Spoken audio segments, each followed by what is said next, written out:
Ahojte kamaráti, dneska by som chcela vám povedať niečo z mojich myšlienok na tému mať mäkké srdce. Raz som čítala taký citát, že v dnešnom svete je odvaha mať mäkké srdce silou a nie slabosťou.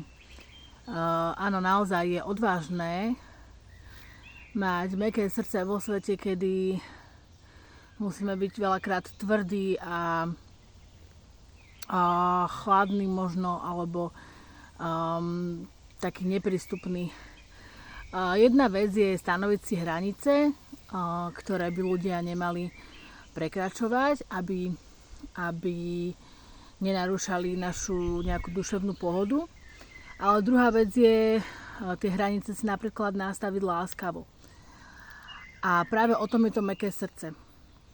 Bohužiaľ v detstve a v mladosti, či už v rodine, alebo v škole, alebo kdekoľvek, utržíme mnoho zranení, veľakrát si navzájom ubližujeme a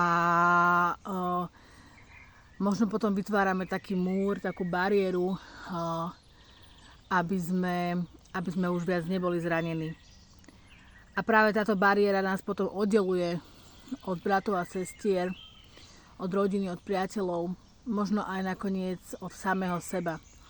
Že stratíme vlastne seba, stratíme smer, stratíme tú svoju autentickosť, tú jedinečnosť. Veľakrát potom nemáme kontakt skutočný ani so svojou dušou.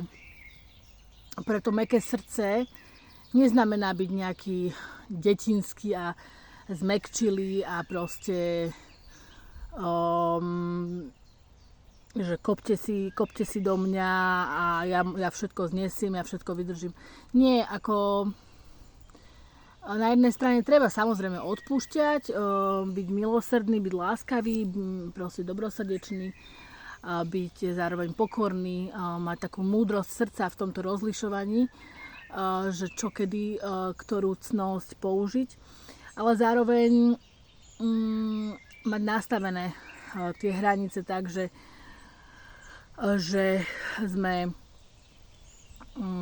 láskaví, ale zároveň si vieme vymedziť, čo si kto k nám môže dovoliť. Proste stanoviť si hranice vtedy, keď sa necítim komfortne, keď sa cítim možno využívaný, zneužívaný, ak pri niekom cítim strach, neistotu, obavy, smútok, hnev, závisť.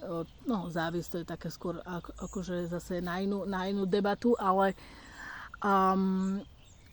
proste keď cítim nejakú negatívnu emóciu a opakovane pri nejakom človeku a vidím, že nerešpektuje hranice, ktoré som mu naznačila, alebo o ktorých som mu možno povedala, alebo nejak dala najavo, tak proste z takéhoto vzťahu potom, či je to už partnerský vzťah, alebo vzťah neraz aj možno k deťom, tam je to také iné zase, miernejšie, ale napríklad vzťahy v rodine, s priateľmi, tak potom z takéhoto vzťahu treba odísť. Pretože keď je niekto k vám sa správa manipulatívne, toxicky, neraz vysáva z vás energiu, je taký pojem, že emocionálny upír alebo energetický upír. Nie každý na to verí, psychológovia sa tam nezhodujú, pretože je to veľmi také subjektívne, že čo je to emocionálny upír a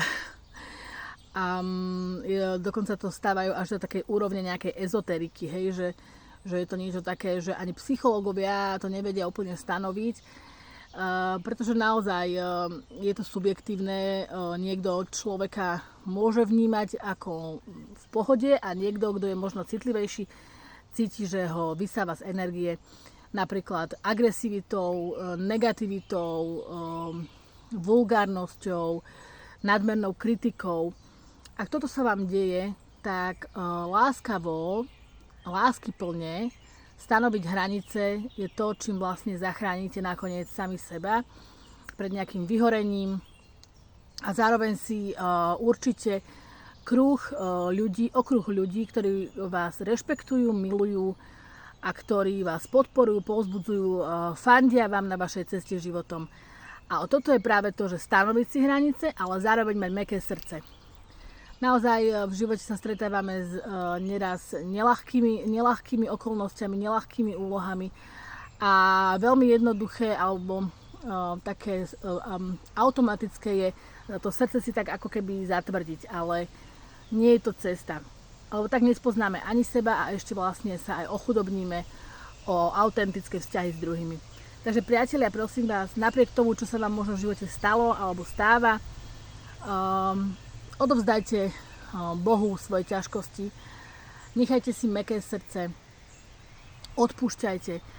Odpustenie nie je o tom, že to cítim hneď v srdci, odpustenie je o tom, že to chcem proste v hlave, sa rozhodnem, že chcem odpustiť. A to, že cítim stále nejaké ublíženie, zranenie a samozrejme aj to, že to netolerujem, čo by ten človek spravil, ako mi ublížil a ani sa s ním nemusím nejak stretávať, ale to odpustenie je naozaj také rozhodnutie, že odpustím človeku, ktorý mi ublížil a už na to viac nemyslím, zabudnem na to. A aj keď mi to možno nejaké situácie pripomenú, stále opakovane sa snažím odpúšťať. To je mäkké srdce, že aj keď nám niekto ublížil, nezatvrdnúť sa, nezatvrdiť, aby sme neubližovali sebe a iným tým, že vlastne si staviame múry okolo svojho srdca.